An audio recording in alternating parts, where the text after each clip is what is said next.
नमस्कार, मैं Ravish Kumar. Mob lynching की घटना पर रिपोर्ट कैसे की जाए, क्योंकि मॉब लिंचिंग है या नहीं, इसे लेकर पुलिस के अलग बयान होते हैं, परिवार वालों के अलग और मीडिया के अलग और भीड़ के अलग। आप केवल पुलिस के बयान पर ही भरोसा नहीं कर सकते। हाल ही में छत्तीसगढ़ के रायपुर में घटना हुई तो बजरंग दल और विश्व हिंदू परिषद के लोग उन पुलिस अफसरों पर कार्रवाई करने की मांग करने लगे जिन्होंने एक मामले में मॉब लिंचिंग के आरोप लगाए। दूसरी तरफ पश्चिम यूपी के शामली में पुलिस ने कुछ पत्रकारों के खिलाफ एफआईआर कर दी है, क्योंकि पुलिस मानती है कि इन्होंने मॉब लिंचिंग लिखकर भ्रम और तनाव फैलाने का प्रयास किया है। पुलिस कभी ऐसे धार्मिक संगठनों के खिलाफ एफआईआर नहीं कर पाती है, लेकिन पत्रकारों के खिलाफ एफआईआर कर दी गई। भीड़ की हिंसा को लेकर सुप्रीम कोर्ट ने पुलिस के लिए व्यापक दिशा निर्देश दिए हैं और केंद्र और राज्य सरकारों से कहा है कि टीवी और रेडियो अखबारों में इसका व्यापक प्रचार प्रसार किया जाए कि भीड़ की हिंसा या उन्मादी हिंसा में शामिल होने पर गंभीर परिणाम भुगतने पड़ेंगे। लेकिन क्या ऐसा लगातार किया जाता है? लगातार। अब सुप्रीम कोर्ट से पूछा जाए कि पत्रकार किसी घटना को मॉब लिंचिंग कब कहें, इसके लिए किसके बयान पर भरोसा करें। हम इन सवालों के साथ साथ हाल की कुछ घटनाओं के बारे में भी बात करेंगे जिन्हें मॉब लिंचिंग से जोड़ा जा रहा है। मगर शुरुआत हम 9 जुलाई के टेलीग्राफ और द हिंदू में छपी एक रिपोर्ट से करना चाहते हैं, ताकि हम मॉब लिंचिंग के पीछे के कई कारणों में से एक की राजनीति को ठीक से समझ सकें। टेलीग्राफ में सुभाषिष चौधरी और द हिंदू में विजेता सिंह की रिपोर्ट तृणमूल कांग्रेस की सांसद महुआ मोइत्रा के एक आरोप को लेकर है। महुआ ने अपने ट्विटर पर आरोप लगाया है कि बीजेपी के सांसद और केंद्रीय जहाज रानी राज्य मंत्री शांतनु ठाकुर ने अपने लेटर हेड पर एक फॉर्म प्रिंट किया है और सीमा सुरक्षा बल बीएसएफ से आग्रह किया है कि एक व्यक्ति को बांग्लादेश 3 किलो बीफ ले जाने की अनुमति दी जाए। स्मगलिंग का आरोप लगाया। शांतनु ठाकुर ने इसे स्वीकार किया, लेकिन कहा कि उन्होंने किसी स्मगलर को पास देने के लिए नहीं कहा है। भारत बांग्लादेश सीमा पर बीएसएफ इस पार से उस पार जाने वालों के सामान की तलाशी लेती है। उन्हीं चीजों को ले जाने दिया जाता है जिसकी अनुमति ग्राम पंचायत पहले से देता है। अब इन ग्राम पंचायतों पर तृणमूल कांग्रेस का वर्चस्व है, तो राजनीति के हिसाब से अनुमति दी जाती है। यह सब शांतनु ठाकुर का बयान है। उनका बयान इंडियन एक्सप्रेस में छपा है कि बीएसएफ के हाथों लोगों को किसी तरह की परेशानी ना हो, इसलिए पत्र लिखा। बीएसएफ की तरफ से छपा है कि हम लोगों को मवेशी ले जाने की अनुमति नहीं देते, लेकिन बीफ ले जाने से नहीं रोकते हैं। द हिंदू में भी लिखा है कि तृणमूल के काउंसिलर बीफ ले जाने के लिए हर दिन ऐसे 80 पास जारी करते हैं। बीफ ले जाने के लिए बीजेपी के सांसद पत्र लिख देते हैं, तृणमूल कांग्रेस के काउंसिलर भी। कितनी सामान्य बात है। इलेक्टोरल बॉन्ड का जब पर्दाफाश हुआ तब यह जानकारी निकल कर आई कि बीजेपी ने बीफ निर्यात करने वाली कंपनी से 2 करोड़ का चंदा लिया। हमने इन उदाहरणों का जिक्र इसलिए किया क्योंकि उस पगडंडी की तलाश में हैं जिसके सहारे मॉब लिंचिंग की बढ़ती घटनाओं को नए सिरे से रिपोर्ट कर सकें, आपको समझा सकें कि बंगाल में कितना नॉर्मल है बीजेपी के नेता का बीफ ले जाने के लिए पत्र लिख देना। लेकिन वहीं दूसरे राज्यों में इसी बीफ को लेकर कुछ लोग गौरक्षक बन जाते हैं और किसी को भी घेर कर उसकी हत्या कर देते हैं। पिछले 10 वर्षों में ऐसे कई मामले सामने आ चुके हैं। 4 जून के बाद हुई मॉब लिंचिंग की कई घटनाएं देश भर में रिपोर्ट हो रही हैं, मगर उनमें से कुछ की बात करने से पहले हम एक पुरानी घटना से शुरू करना चाहते हैं जो इस बहस को टॉर्च की रोशनी दिखाने का काम कर सकती है। जून 2018 में यूपी के हापुड़ में गौकशी की अफवाह के बाद भीड़ ने 42 साल के कासिम कुरैशी की हत्या कर दी। इस हमले में 62 साल के समय दिन बुरी तरह घायल हुए मगर बच गए। यह मामला मॉब लिंचिंग का था, मगर एफआईआर में इसे मोटरसाइकिल एक्सीडेंट बना दिया गया। समय दिन सुप्रीम कोर्ट गए। कोर्ट ने मेरठ रेंज के आईजी से कहा कि भीड़ की हिंसा को लेकर जो दिशा निर्देश तय किए गए हैं उसी के आधार पर इस घटना की जांच की जाए। इसी साल मार्च में स्थानीय अदालत ने कासिम कुरैशी की हत्या के मामले में 10 लोगों को दोषी पाया और उम्र कैद की सजा सुनाई। एडिशनल डिस्ट्रिक्ट एंड सेशन जज श्वेता दीक्षित ने अपने 157 पन्नों के फैसले में लिखा है कि जिस तरह से एक निर्दोष व्यक्ति कासिम कुरैशी को मारा गया वह पूरे समाज के लिए खतरा है, चेतावनी भी। हमने यह जानकारी द वायर के उमर राशिद की रिपोर्ट से ली है। इस केस को सुप्रीम कोर्ट की वकील वृंदा ग्रोवर ने लड़ा। कई रिपोर्ट में वृंदा ग्रोवर का नाम भी नहीं, यह ठीक बात नहीं है। हापुड़ कोर्ट ने पुलिस की जांच पर कई गंभीर सवाल उठाते हुए कहा कि सुप्रीम कोर्ट के दिशा निर्देशों का पालन नहीं किया गया। आरोपियों की पहचान परेड नहीं कराई गई, तब हुई जब समय दिन खुद इसके लिए सुप्रीम कोर्ट गए और आदेश लेकर आए। जज श्वेता दीक्षित ने लिखा है कि 16 जून 2018 की घटना के बाद एफआईआर लिखते समय पुलिस ने समय दिन के भाई यासीन पर दबाव डाला। गलत जानकारियां जोड़ी गईं कि कुरैशी की मौत मोटरसाइकिल दुर्घटना में हो गई। कोर्ट ने कहा कि कासिम कुरैशी और समय दिन पर गौ मांस ले जाने की अफवाह के बाद जानलेवा हमला हुआ था, न कि मोटरसाइकिल दुर्घटना हुई थी। पूरी जांच के दौरान कहीं भी मोटरसाइकिल के मालिक का, मोटरसाइकिल के नंबर तक का जिक्र नहीं था। तो ये हाल है पुलिस का, उसकी जांच का।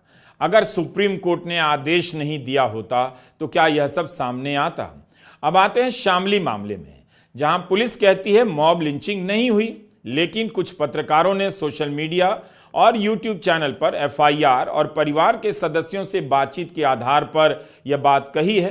क्या मॉब लिंचिंग लिखने पर पत्रकारों के खिलाफ एफआईआर होनी चाहिए, या जो भी इस तरह की हिंसा में शामिल रहे हैं उन्हें सजा दिलाने पर जोर होना चाहिए, या पत्रकारों के खिलाफ एफआईआर होनी चाहिए?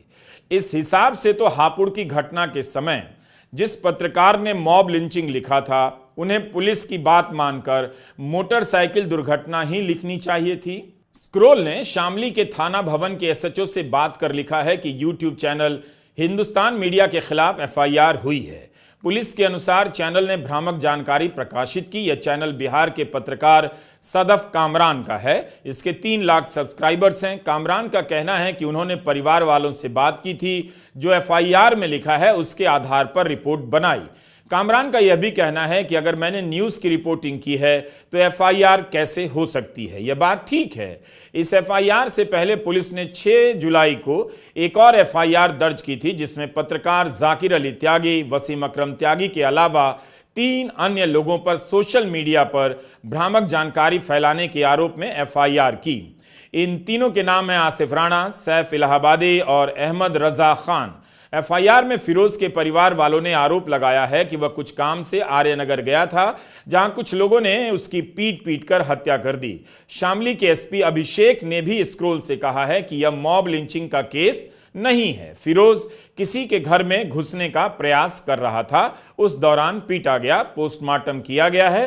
पुलिस का कहना है कि तनाव फैलाने के इरादे से सोशल मीडिया पर मॉब लिंचिंग का मामला बनाया गया।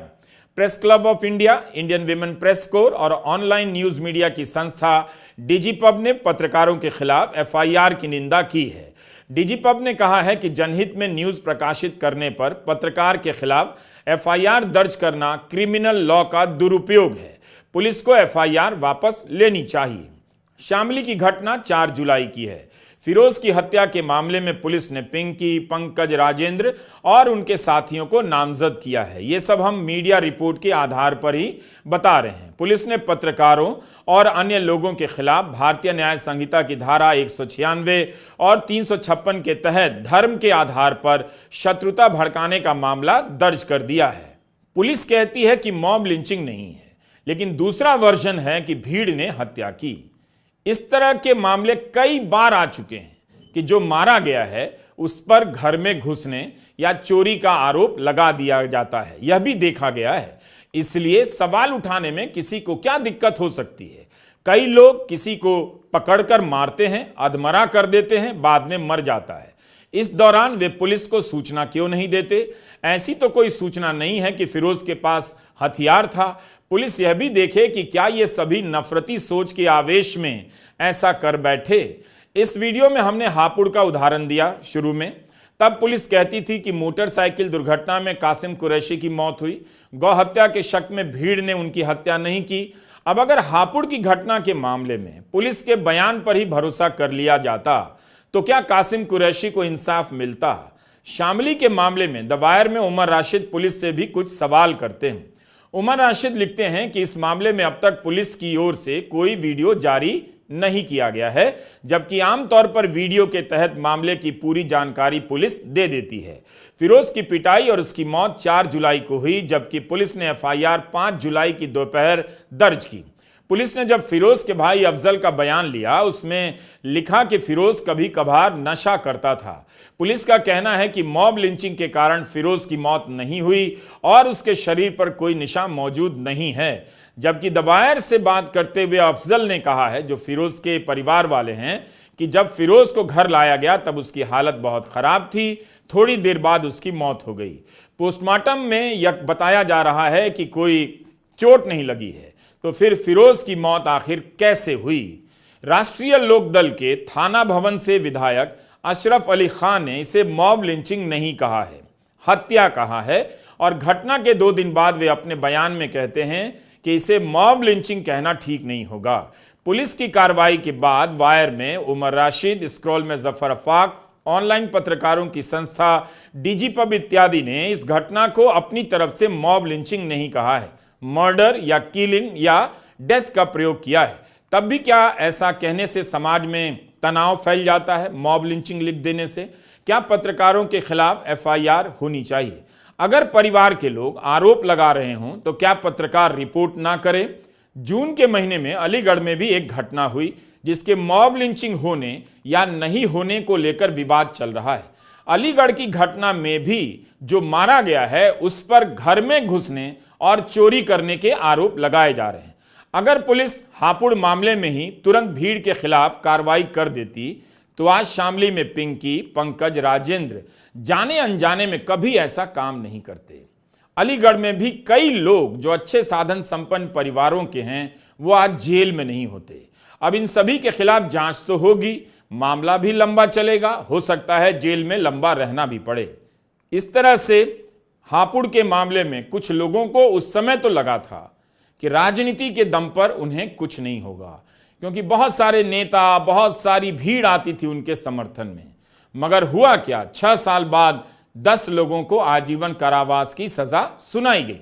इसलिए शामली और अलीगढ़ के मामले पर बात करते हुए हापुड़ के मामले में जो सजा सुनाई गई है उसे आप सामने रखिए तो चीजें साफ होंगी। हापुड़ केस में आजीवन कारावास की सजा पाने वाले दोषियों के नाम हैं युधिष्ठिर, राकेश, कानू, सोनू, मांगेराम, रिंकू, हरिओम, मनीष, ललित और करण पाल। इन 10 लोगों के अलावा एक नाबालिग भी है, कासिम कुरैशी के भाई सलीम, और समय दिन ने इनकी फांसी की सजा का विरोध किया है। कहा है कि इन्हें फांसी नहीं दी जानी चाहिए, लेकिन गौ हत्या की अफवाह झूठी थी और इसके चक्कर में ये 10 लोग हत्यारा बन गए।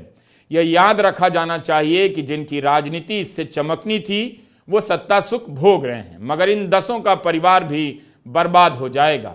बेशक कासिम के लिए इंसाफ की लड़ाई में सलीम का परिवार आर्थिक रूप से बर्बाद हो गया, जमीन बेचनी पड़ी और अपनों की जान गंवानी पड़ी। हापुड़ की घटना अकेली घटना नहीं है जो पुलिस की नाकामी को उजागर करती है। फिर भी हापुड़ की घटना से हम देख पाते हैं कि मॉब लिंचिंग के समय पुलिस बहुसंख्यक आबादी या स्थानीय आबादी के दबाव में आ सकती है। सुप्रीम कोर्ट की गाइडलाइन को अनदेखा किया जा सकता है, सबूतों से छेड़छाड़ की जा सकती है। अलीगढ़ में भी क्या हुआ? तंदूर में रोटी बनाने वाले औरंगजेब की हत्या के मामले में कई लोगों के खिलाफ केस दर्ज हो गया। 20 जून के जागरण में खबर छपी कि उन्मादी हिंसा में मुस्लिम युवक की पीट पीट कर हत्या की गई है, जिससे शहर में तनाव हो गया है। जागरण ने अपनी रिपोर्ट में उन्मादी हिंसा का प्रयोग किया है, जिसे अंग्रेजी में मॉब लिंचिंग ही कहा जाएगा। इस मामले में पुलिस ने 6 लोगों को जेल भेजा तो इन 6 आरोपियों को निर्दोष बताते हुए बाजार बंद कर दिया गया। बीजेपी और हिंदू संगठन के नेता सड़क पर आ गए। मेयर प्रशांत सिंघल और बीजेपी विधायक मुक्ता संजीव राजा ने धरना दिया। जागरण लिखता है कि औरंगजेब कपड़ा व्यापारी मुकेश चंद्र मित्तल के घर चोरी के इरादे से जा रहा था, पकड़ा गया। पिटाई की इस घटना का वीडियो वायरल हो गया।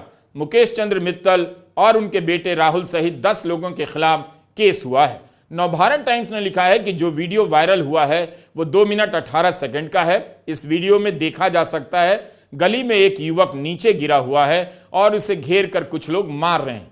दूसरा वीडियो 49 सेकंड का है जिसमें एक शख्स घायल औरंगजेब के घुटने तोड़ने की बात कर रहा है। औरंगजेब पर चोरी का आरोप लगाया जा रहा है, लेकिन नवभारत टाइम्स में लिखा है और मैं हूबहू पढ़ भी रहा हूं। पुलिस अधीक्षक एम शेखर पाठक ने बताया, मृतक के परिवार की शिकायत के अनुसार फरीद यानी औरंगजेब जब देर रात ढाबे से लौट रहा था, रास्ते में भीड़ ने उसे घेर लिया और बुरी तरह पीटा। यूपी में बीजेपी की सरकार है। बीजेपी के ही नेता पुलिस पर आरोप लगा रहे हैं कि पुलिस मनगढ़ंत आरोप लगा रही है और गिरफ्तारी गलत है। इस राजनीति के बाद भी गिरफ्तार लोग अभी तक जेल में हैं। तो सबक यह है कि भीड़ की हिंसा में शामिल होने पर जेल होती है। अलीगढ़ का केस अलग है। जिन लोगों को जेल भेजा गया उनमें से कई प्रभावशाली लोग हैं, संपन्न हैं। हालांकि पुलिस जांच कर रही है, लेकिन किसी को तो सोचना चाहिए कि नफरती हिंसा की आग कहां तक फैल गई है। इस हिंसा का विरोध होना चाहिए, ना कि आरोपियों को बचाने के लिए प्रदर्शन करना चाहिए। अमर उजाला में छपी इस रिपोर्ट को देखिए, तस्वीरें भी और नाम भी पढ़िए। नामजद हैं डिम्पी अग्रवाल के अलावा अंकित वार्ष्णेय, जय गोपाल, चिराग वार्ष्णेय, राहुल मित्तल, कमल बंसल हत्या के मामले में जेल में हैं। मीडिया रिपोर्ट के अनुसार संजय वार्ष्णेय, ऋषभ पाठक, अनुज अग्रवाल, मोनू पाठक, पंडित विजय गढ़वाला का नाम भी आरोपियों में है और इनमें से कुछ के बारे में छपा है कि वे जेल में हैं और कुछ अभी नहीं। बताया जाता है कि इनमें से कई लोग साधन संपन्न हैं, अच्छा व्यापार करते हैं, इनकी दुकानें हैं। राहुल मित्तल के पिता मुकेश चंद्र मित्तल कामयाब व्यापारी हैं। इन लोगों ने कानून अपने हाथ में क्यों लिया? इनके लिए तो बहुत आसान था पुलिस बुला लेना। जब इनके समर्थन में बीजेपी के नेता प्रदर्शन कर सकते हैं तो ये लोग उन्हीं नेताओं से कहकर पुलिस बुला सकते थे या खुद ही पुलिस को फोन कर सकते थे। औरंगजेब के मरने के 10 दिन बाद उसके खिलाफ डकैती और छेड़खानी का मामला दर्ज कर देने से क्या उसकी हत्या हुई, यह तथ्य बदल जाएगा? सुप्रीम कोर्ट के दिशा निर्देशों के अनुसार यह साबित करना ही होगा कि 10 दिन बाद एफआईआर क्यों हुई। 4 जून के नतीजे आने के बाद देश भर से मॉब लिंचिंग की कई खबरें आई हैं। हम सभी घटनाओं का यहां जिक्र नहीं कर पाएंगे, वीडियो अंतहीन हो जाएगा। पिछले 10 साल में मॉब लिंचिंग की घटनाओं का अध्ययन करेंगे तो आपको हाल की घटनाओं और इसके बाद की राजनीति में कोई खास अंतर नहीं दिखाई देगा। बस ऐसी घटनाओं को लेकर विपक्ष की चुप्पी हैरान करती है। हालांकि अलीगढ़ की घटना के बाद यूपी कांग्रेस के अध्यक्ष अजय राय और कांग्रेस के सांसद इमरान मसूद औरंगजेब के परिजन से मिलने घर गए। इंडिया गठबंधन के नेता भी साथ में थे, लेकिन सवाल उठ रहा है कि कांग्रेस से लेकर अन्य दलों के नेता कथित रूप से मॉब लिंचिंग की घटनाओं को लेकर चुप क्यों हो जाते हैं, औपचारिक बयान देकर किनारा क्यों कर लेते हैं। बार बार सवाल उठ रहा है कि राहुल गांधी को हाथरस हादसे के पीड़ितों की तरह मॉब लिंचिंग के शिकार लोगों के परिवारों से मिलने में क्या आपत्ति है। ठीक है, घटना के तुरंत बाद नहीं जा सकते, लेकिन कभी तो जाना चाहिए। यह तो व्यापक हित की बात है कि इस तरह की हिंसा का विरोध किया ही जाए। कांग्रेस के नेताओं के जाने के बाद आजाद समाज पार्टी के नेता और नगीना से सांसद चंद्रशेखर रावण भी औरंगजेब के परिवार से मिलने गए। इमरान मसूद और चंद्रशेखर रावण का यह बयान कुछ दिन पहले का है। पार्लियामेंट चल रही, मैं 101% आपके इस मामले को पार्लियामेंट में जोर शोर से उठाऊंगा। इंशाअल्लाह। इसलिए उठाऊंगा क्योंकि अगर मैंने नहीं उठाया तो आप ये मान लेना कि इस देश में आपकी आवाज उठाने वाला कोई बचा नहीं। देखिए, हम लोग सारे पार्टी के लोग हमारे प्रदेश अध्यक्ष अजय राय जी के नेतृत्व में यहाँ पर आए थे और चूंकि ये समाज के सौहार्द को तोड़ने वाली घटनाएं हैं और इन घटनाओं की पुनरावृत्ति ना हो, इसके लिए हम शासन से प्रशासन से ही बात करेंगे और निश्चित रूप से एक बहुत दुखद घटना है। हम सब लोग दुख के अंदर इनके साथी हैं। भीड़ की हिंसा अपने आप में गलत है, समाज का बर्बर चेहरा है। आए दिन वीडियो आते रहते हैं अलग अलग राज्यों से, अलग अलग संदर्भों से। कुछ लोग मिलकर किसी महिला या पुरुष को मार रहे होते हैं। हाल में ऐसे ही 2 वीडियो पश्चिम बंगाल से आए और कार्रवाई भी हुई, लेकिन कब हुई? जब सोशल मीडिया पर लोगों ने इसे लेकर सवाल उठाया। आपको याद होगा जब मोटर व्हीकल एक्ट में संशोधन हुआ तो भारत भर में ट्रक वाले हड़ताल पर चले गए। उनका यही कहना था कि दुर्घटना स्थल से भाग जाने वाले ड्राइवर पर 10 साल की सजा और 7 लाख जुर्माना जैसी सजाएं बहुत कठोर हैं। इसका कारण यही था कि भीड़ हिंसा करती है। अगर वे दुर्घटना होने पर घायल को अस्पताल ले जाने के लिए रुकेंगे तो भीड़ की हिंसा के शिकार हो जाएंगे। भीड़ की हिंसा हमारे समाज की सच्चाई है, लेकिन धर्म के आधार पर भीड़ की हिंसा राजनीति है और राजनीति की सच्चाई भी, यह भी हमें ध्यान में रखना चाहिए। छत्तीसगढ़ से भी 7 जून को ऐसी घटना की खबर है। गुड्डू खान, चांद मियां खान और सद्दाम कुरैशी की कथित रूप से भीड़ ने हत्या कर दी। इंडियन एक्सप्रेस में जयप्रकाश नायडू ने लिखा है कि इस मामले में शुरू में पुलिस का कहना था तीनों या तो पुल से गिर गए या कूद गए, लेकिन परिवार वालों ने आरोप लगाया इन्हें पीट पीट कर मारा गया है। तो इस केस में भी 2 राय नजर आती है, एक पुलिस की राय और एक परिवार वालों की राय। क्या इसे रिपोर्ट करना, मॉब लिंचिंग कहना परिवार वालों के बयान के आधार पर अब अपराध हो जाएगा? तब तो हर पत्रकार जेल में होगा और भीड़ की हिंसा करने वाले बेलगाम हो चुके होंगे। छत्तीसगढ़ पुलिस ने इस मामले में कुल 4 आरोपियों को गिरफ्तार किया है। इनके नाम है नवीन सिंह ठाकुर, मयंक शर्मा, हर्ष मिश्रा और राजा अग्रवाल। नवीन ठाकुर ड्राइवर हैं और मयंक शर्मा ट्रांसपोर्टर। राजा अग्रवाल भारतीय जनता युवा मोर्चा के महासमुंद जिले का प्रचार प्रमुख रह चुका है। इनकी गिरफ्तारी के खिलाफ बजरंग दल और विश्व हिंदू परिषद ने धरना प्रदर्शन किया। ये लोग मांग कर रहे थे कि इस घटना को मॉब लिंचिंग का नाम देने वाले पुलिस अधिकारियों पर कार्रवाई की जाए। अब यहां कई बातें हैं। उत्तर प्रदेश में बीजेपी की सरकार है, अलीगढ़ में पुलिस के खिलाफ प्रदर्शन करने वाले बीजेपी के नेता हैं, हिंदू संगठन हैं, व्यापारी संगठन है। छत्तीसगढ़ में बीजेपी की सरकार है, विश्व हिंदू परिषद और बजरंग दल के लोग मॉब लिंचिंग कहे जाने के खिलाफ प्रदर्शन करते हैं। तो केवल पुलिस नाराज नहीं होती है कि पत्रकार ने मॉब लिंचिंग क्यों लिखा, मगर पुलिस पत्रकारों पर एफआईआर कर देती है, इन संगठनों पर नहीं करती है। जिनकी सरकार है वो भी पुलिस पर दबाव डालने चले आते हैं कि पुलिस के खिलाफ कार्रवाई कीजिए कि उसने मॉब लिंचिंग क्यों कहा। गुजरात के आनंद में भी ऐसी ही एक घटना हुई। क्रिकेट के मैच के बाद भीड़ ने 23 साल के सलमान वोहरा की हत्या कर दी। इस मामले में 11 लोग गिरफ्तार किए गए हैं और भी कई जगहों से इस तरह की घटना सामने आई है। 2018 में भीड़ की हिंसा को रोकने के लिए सुप्रीम कोर्ट ने व्यापक रूप से व्यवस्था दी। हर जिले में ऐसी भीड़ पर किस तरह से नजर रखी जाएगी, इन मामलों की जांच की क्या प्रक्रिया होगी, इसके बारे में बताया। जुलाई 2018 में सुप्रीम कोर्ट के तत्कालीन चीफ जस्टिस दीपक मिश्रा की अध्यक्षता वाली बेंच ने भीड़ द्वारा हिंसा और भीड़ द्वारा पीट पीट कर हत्या यानी लिंचिंग के मामलों में एक 11 सूत्री गाइडलाइन जारी की थी। कोर्ट ने कहा था कोई भी अपने आप में कानून नहीं हो सकता और देश में भीड़ तंत्र की इजाजत नहीं दी जा सकती। मूल बात यही है कि अब भी भीड़ कानून अपने हाथ में ले रही है, चाहे वो किसी बात से गुस्साई भीड़ हो या धर्म के आधार पर जमा नफरती भीड़ हो। यह हिंसा लड़कों को हत्यारा बना रही है, आपके लड़कों को हत्यारा बना रही है और किसी का घर भी उजाड़ रही है। अफसोस कि 10 साल से भीड़ की हिंसा पर बात हो रही है, लेकिन अभी तक यह जारी है। सुप्रीम कोर्ट को अब आगे आकर देखना चाहिए 6 साल बाद उसके बनाए दिशा निर्देशों की क्या हालत है और क्यों भीड़ की हिंसा नहीं रुक रही है। नमस्कार, मैं रवीश कुमार।